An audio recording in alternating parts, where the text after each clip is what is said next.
Good afternoon, everyone, and welcome to our Meet the Author webinar. Our curriculum today is GEM, Get Experience in Mindfulness, developed by the University of Delaware. My name is Elena Massler. I'm with National 4-H Council, and I'll be your moderator today. We have just a few housekeeping notes before we begin. First, if anyone is having technical difficulties, I suggest visiting Zoom's Help Center. I will put a link to the Help Center in the chat. Second, I'd like to point out both the Q&A and chat box features, which you'll see at the bottom of your screen. Please type in your questions and we'll answer them either during the presentation or at the end. And also feel free to chime in the chat box with any thoughts or to engage with the panelists and fellow attendees. We want this to be an interactive experience and as valuable as it can be for you all. When you're chatting, make sure you select a chat with all panelists and attendees. And with that, we'll dive right in. I'm pleased to introduce our presenters today. We have two of the three authors with us, Brianna Banks and Sarah Burka. Brianna is the 4-H Healthy Living Program Coordinator, and Sarah is an Extension Agent. Ladies, thanks for joining us today, and I'll turn it over to you. Hi. So I'm Sarah, and this is Brianna. First, we just want to explain a little bit about what mindfulness is. So mindfulness, it really has to do with two main things. One is awareness and the other is acceptance. So the way we like to describe it is that first sentence right there. It's a mental state achieved by focusing one's awareness on the present moment while calmly acknowledging and accepting one's feelings, thoughts, and bodily sensations. And then we also like to talk about Jon Kabat-Zinn. He was the first person to actually bring mindfulness into a medical setting. And the way that he likes to describe mindfulness is paying attention in a particular way, on purpose, in the present moment, and non-judgmentally. So mindfulness can actually play a toll on your physical and mental health, and there are many benefits that it can have. Physically, it can improve your immune system, it stimulates your brain activity, it can help regulate your sleep, decrease pain sensitivity, and also increase your spatial awareness. And then mentally, it can decrease your stress, depression, and anxiety, and it increases your attention and focus, and it improves balance and emotion and hormone control, and reduces overall negative thinking and negative self-talk. So the GEM program is a research-based curriculum that actually meets national health education standards. It's meant for ages 10 and up and can be facilitated with both youth and adults. And that could be as separate groups, so a group of just youth or a group of just adults, or even them together, a group with both youth and adults. We've done session where both youth and adults are present, and we actually don't change any of the content as it is applicable to both. The full program is a series of 5 lessons, with each lesson lasting about 45 minutes to 1 hour. And each lesson has a major theme that ties into mindfulness, and the activities within each lesson will emphasize that theme, as well as each lesson follows what we call a master format, or the same outline of the different activities, so meaning that each lesson contains kind of the same general type of activity in the same exact order, but each technique is specific and different to that major theme. So, for example, each lesson contains a contemplation technique, a stretching sequence, a breathing exercise, and then an application technique that we call mindfulness immersion techniques, or MITs, and then closing with some type of reflection, and then all of that would go along with whatever the lesson's theme is.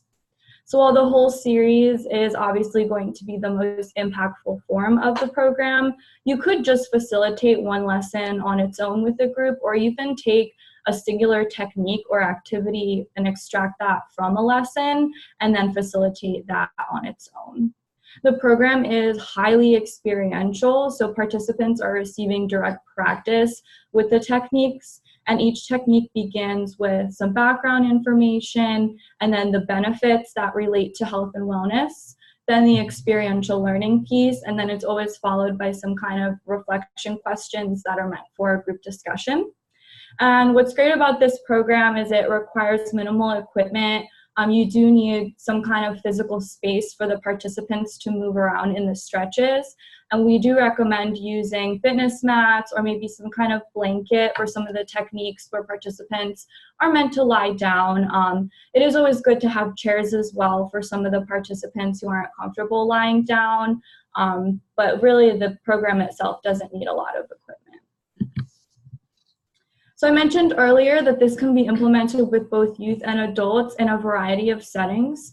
For adults, this may include professional development for teachers on a school in-service day, lunch and learns in various workplaces, community settings like libraries, rec centers, as well as at conferences.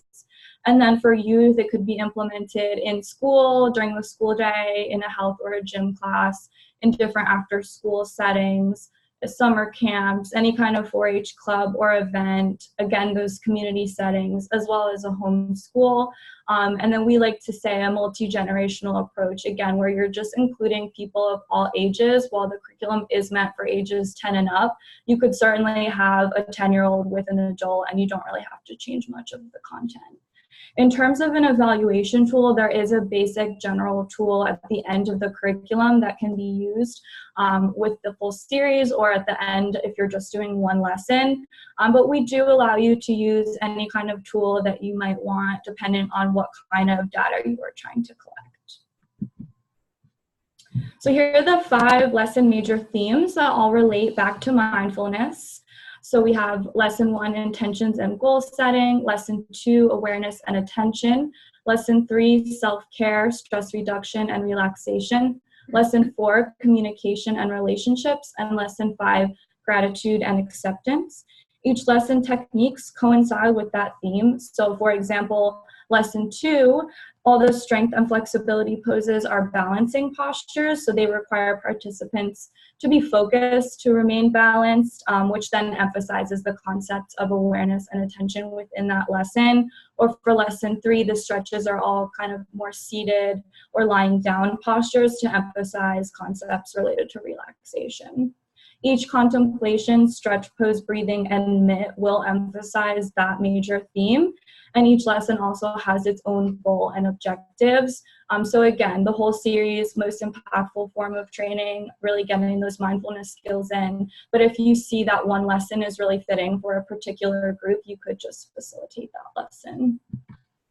So here we have an example of what 2 pages look like in the guidebook. And this is just the beginning of the first lesson. So you'll see on the left, there's just kind of like an overview of what the lesson is with the goal and objectives, and then the background information. And then, the page on the right is the example that we have of our mental focus practice. You can see that there's like a whole script written out for you, so you don't really need to have a full background in how to do a guided meditation. If you just read the script, then you would be able to do that. And we're going to now talk about each specific technique we have within the lesson. So like I said, the mental focus is kind of like a meditation. It's a guided contemplation practice to increase your mental focus and self-regulation skills, and also increase body relaxation. So we have one of those for each lesson. And then after the mental focus, we go into the strength and flexibility postures. So we have stretching in combination with breathing, and that increases your mind-body connection and also decreases physical tension.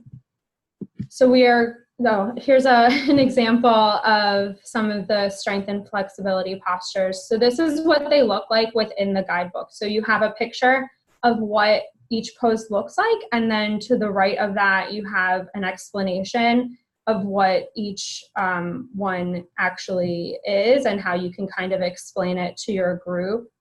And you can even see if you can read in the mountain pose, some of them have like challenges, or an extended mountain is another way of doing the pose that just is like a little trickier. So there are some little cues that you can give for some students that might want a little more of a challenge.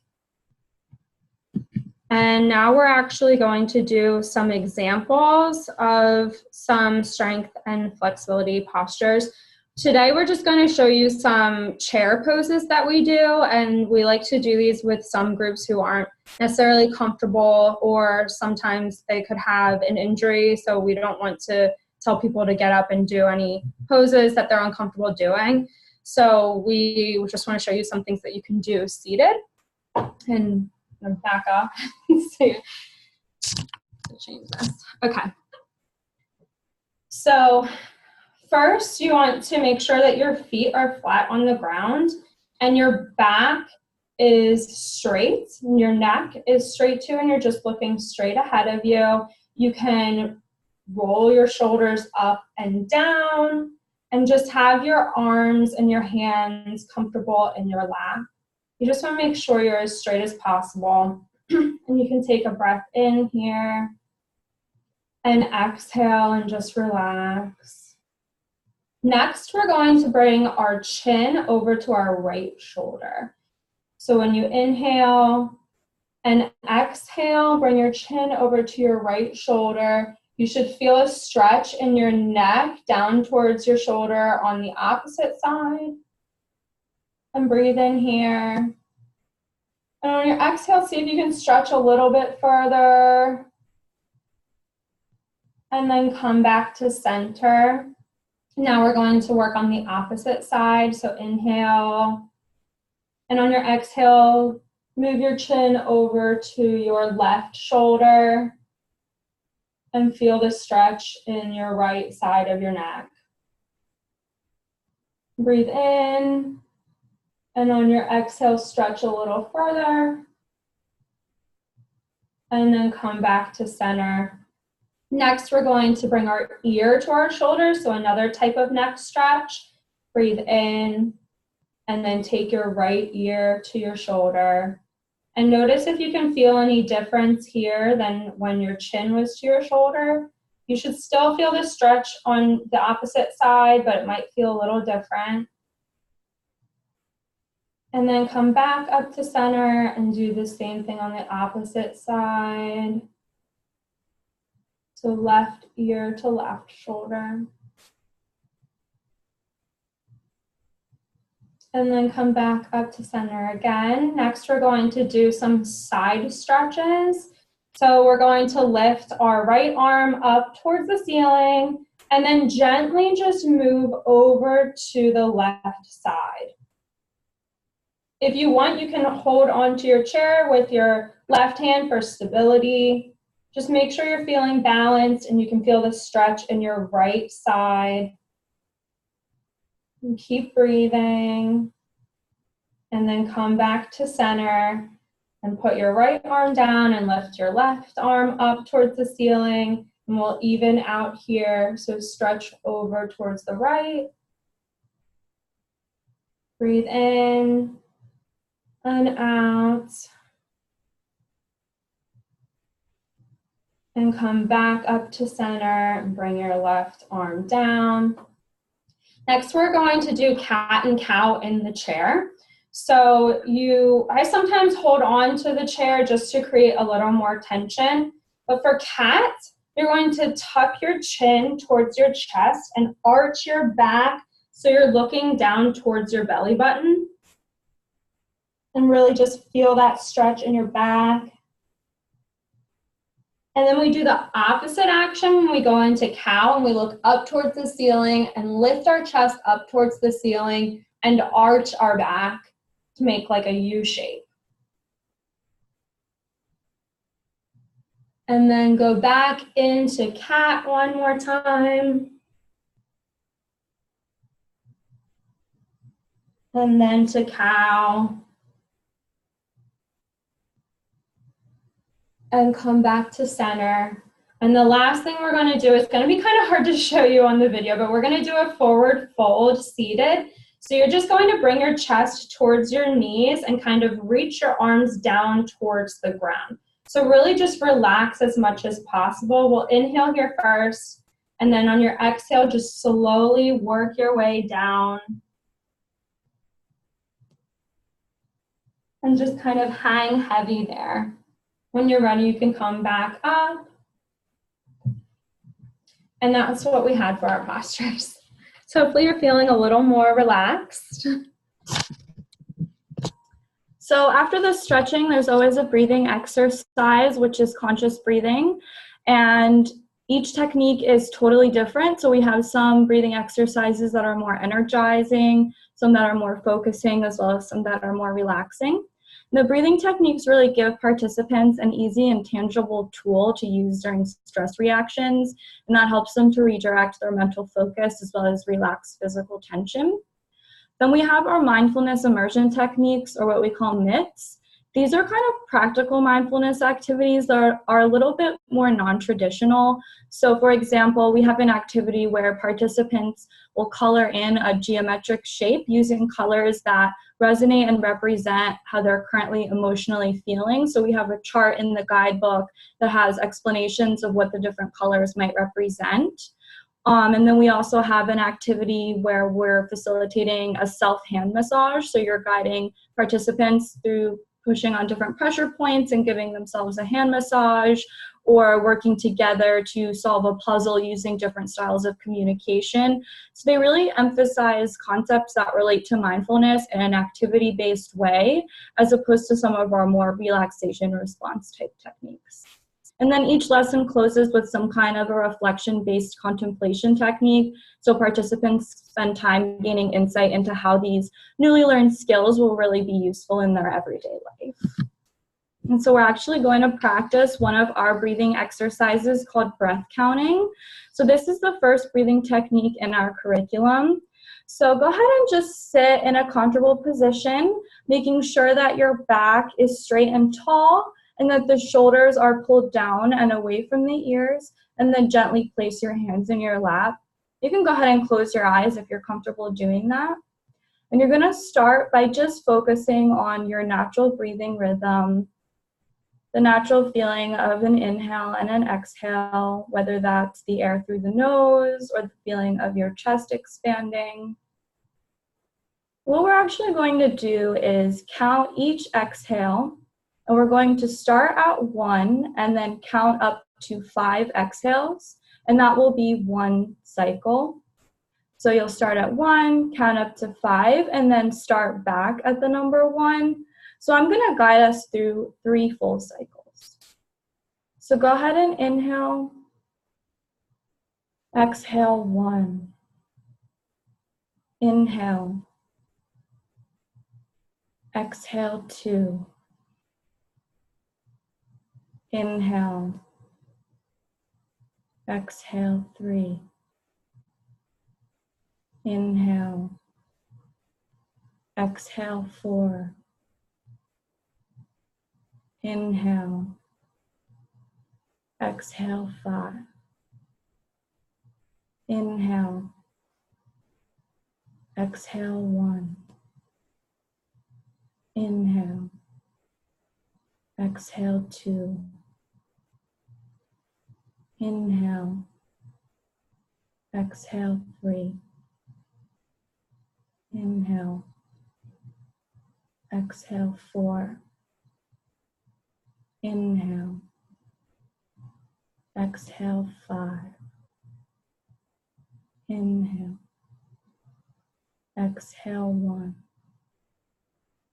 inhale, exhale 2,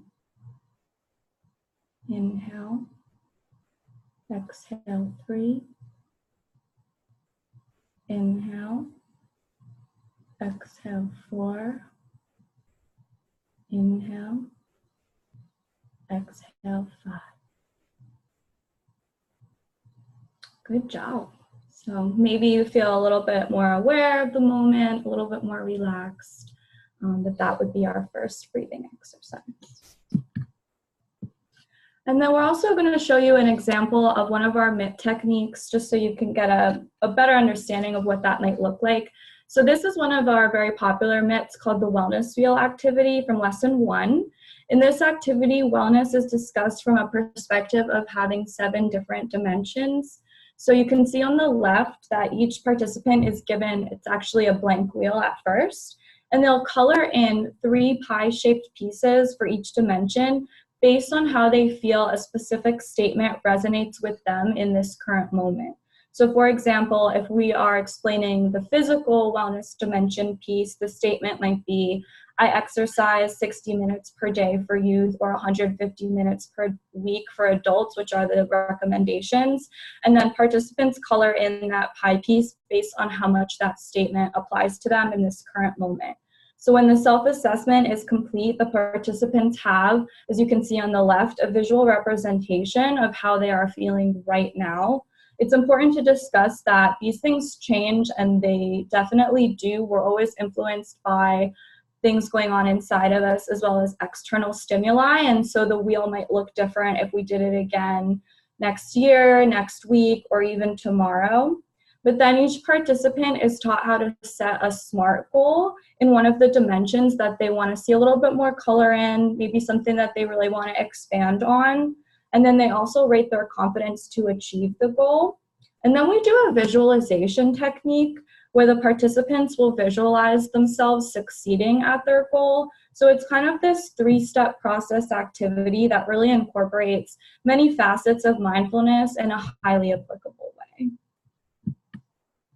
So next, we're just going to talk a little bit about the data that we've gotten from our evaluation. So far, we've collected data from over 1,000 participants, and this includes both youth and adults in that number.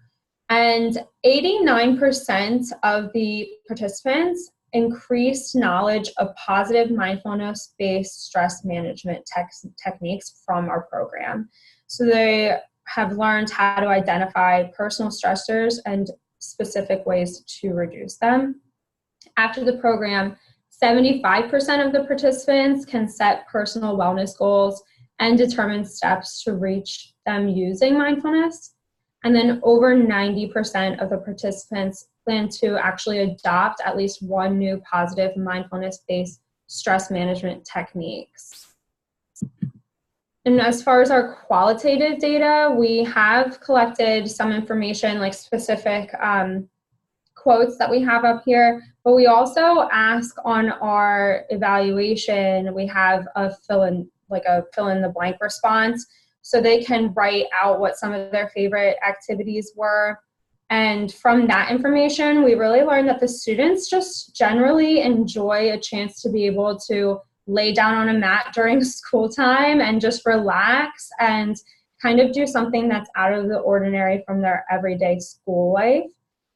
They really like having that brain break and not having to be in a class where they're just constantly being fed information, and they can kind of just really pay attention to how they're feeling both physically and emotionally.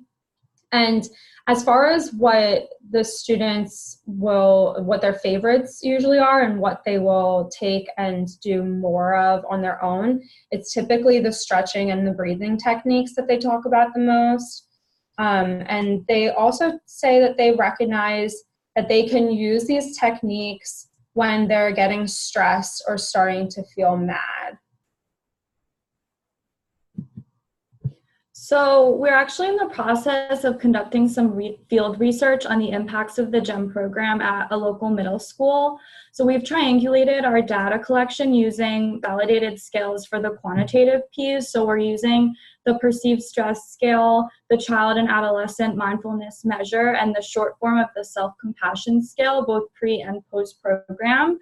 And then we're also conducting focus groups to really assess attitudes and perceptions towards these program impacts, as well as some observational data on the number of write-ups and the number of visits to the behavioral health counselor pre and post program, because these youth were actually specifically selected for this program by the behavioral health counselor. And so this project will be completed at the end of this year. And the goal is to have this submitted for publishing in a journal. And we'd really like to work towards having the GEM program become an evidence-based program. So please feel free to reach out to us to discuss any potential partnerships that you might want within your organization. So if you're hoping to do maybe some kind of a data collection, or even if you're wanting to host a more in-depth training of the program, please let us know and we'll try to support you as much as we can. And then we also wanted to highlight that we have what's called the GEM Journal that will be up on Shop4H as well sometime next month. And the GEM Journal is a participant workbook where there are places for the participants to write down their reflection responses to the activities. So if a participant maybe doesn't feel comfortable sharing how they feel after an activity, there would be spot for them to write down their experience. And so it really gives them kind of a tangible takeaway from the program as well, because the journals will include several of the techniques that the participants will learn in the program. So they would be guided through the technique in the workshop, and then they would have this journal to be able to reference after the program to use if they wanted to really reinforce what they've learned. So it'll have some of the stretches, some of the breathing exercises. So after they learn the technique and practice it with a guide, they can then go home and continue to have a resource to use these skills. And so we'll be looking forward to that. So we're so grateful that you took the time today to listen to this information about our program, and as well as participating in some mindfulness techniques with us. And I believe that we are going to have some time now for questions. Well, thank you, ladies. This is fantastic. I know that I at least enjoyed the breathing and stretching exercises. Definitely a nice addition to the afternoon. If anyone has any questions, go ahead and type them into the Q&A box or write in the chat, and we'll be happy to answer those. I do have one question to get us started, and I was wondering if you could share a little bit about the beginnings of this curriculum. What inspired you to write it? Did you see some sort of need? I'm kind of wondering, like the chicken and the egg, question, I guess. Yeah. So both Sarah and I just kind of have a general interest in mindfulness from several years ago. And what happened was there was definitely we saw a lack for this kind of programming across our state and within 4-H in terms of social, emotional, mental health programming. And so we have in our nutrition and fitness program here in Delaware, we actually do have some of the strength and flexibility poses already. And so we kind of then decided to branch off of that and originally created just kind of like a 1-hour workshop relating to mindfulness. And we piloted it here at our own office. So we were just kind of doing these lunch sessions for the staff here.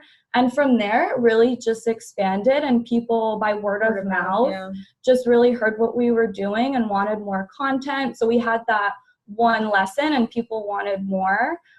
We presented it at the National Healthy Living Summit several years ago, and people basically wanted more content and they wanted to be able to utilize what we had created.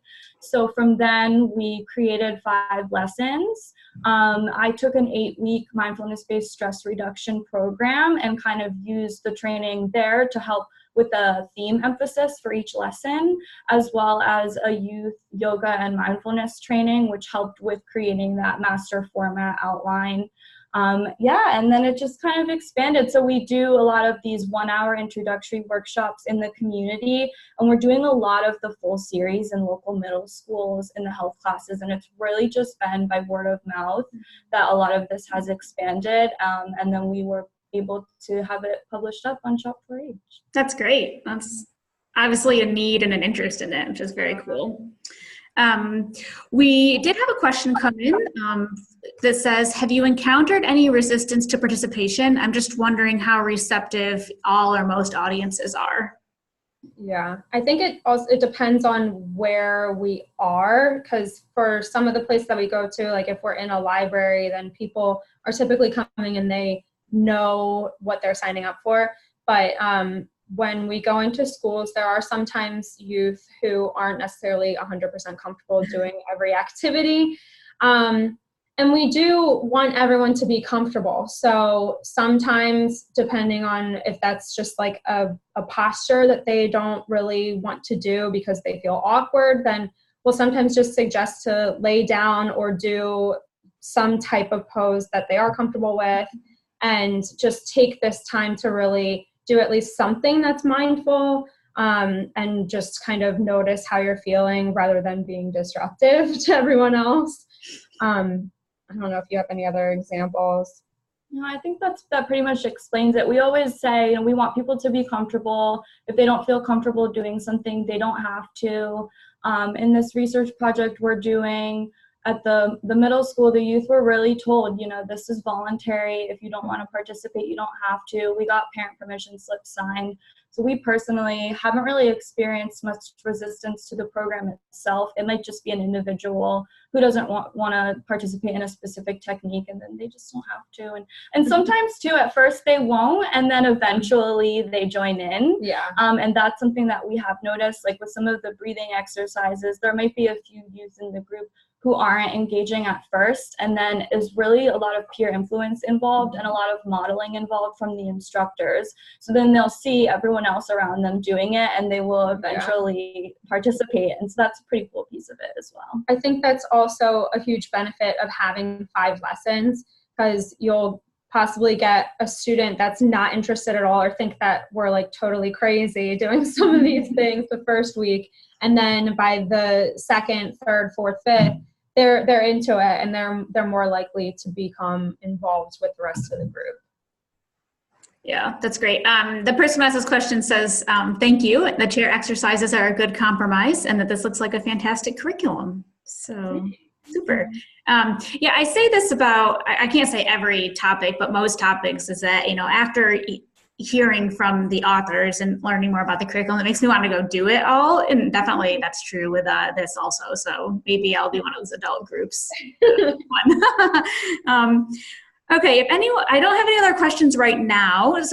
Attendees, please feel free to chime in. While we're waiting for potentially more questions, I'm going to do a few announcements. I'm going to go ahead and share my screen here.